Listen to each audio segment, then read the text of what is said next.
100 शब्द प्रति minute start.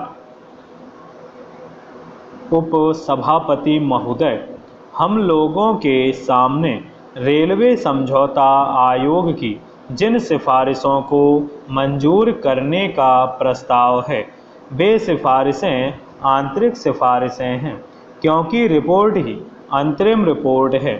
अपनी रिपोर्ट में समझौता आयोग ने इस बात को स्वीकार किया है कि रेलवे की वित्तीय समस्याएं तथा दूसरी अन्य समस्याएं इतनी जटिल हो गई हैं कि गहराई में जाकर उनकी छानबीन करने की आवश्यकता है और उनका समाधान निकालने की ज़रूरत है।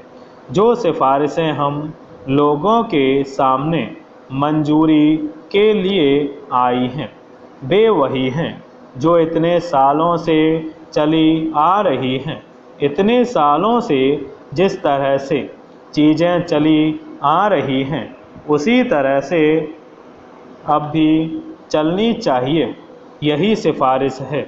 हमें आश्चर्य होता है कि यह सरकार जो प्रगति और परिवर्तन की हिमायती है वह इस प्रकार की सिफारिशों को मंजूर करने का प्रस्ताव लेकर आती है, जबकि स्वयं यह समझौता आयोग इस बात की आवश्यकता अनुभव करता है कि समस्याओं को गहराई में जाकर देखने, जांचने और नया हल निकालने की आवश्यकता है।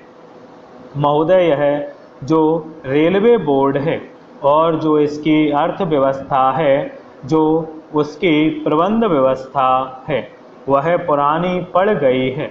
जब हमारा देश स्वतंत्र हुआ उस समय की व्यवस्था अभी तक चलाई जा रही है, जबकि पिछले वर्षों में देश की आर्थिक व्यवस्था, सामाजिक व्यवस्था और सामाजिक आवश्यकता में बहुत परिवर्तन हो गए हैं।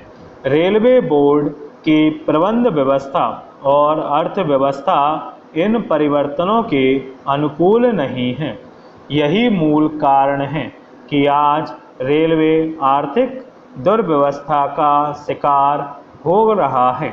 इसलिए जब तक हम अपनी व्यवस्था को नहीं बदलेंगे और समय के अनुसार अर्थव्यवस्था और प्रबंध व्यवस्था में परिवर्तन नहीं लाएंगे, तब तक समस्याओं का हल नहीं निकलेगा। श्रीमान, दूसरी बात जो मैं निवेदन करना चाहता हूँ वह यह है कि रात दिन हम औद्योगिक अशांति की बात सुनते हैं। अभी भी मजदूरों की हड़तालें चल रही हैं।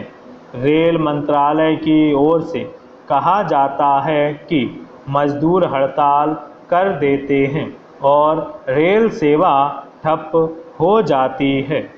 ऐसा क्यों होता है?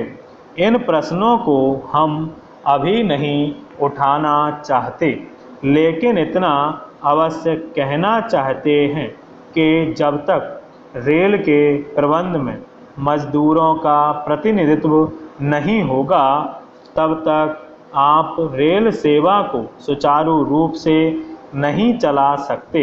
रेल की प्रबंध व्यवस्था में मजदूरों को भी सम्मिलित किया जाना चाहिए।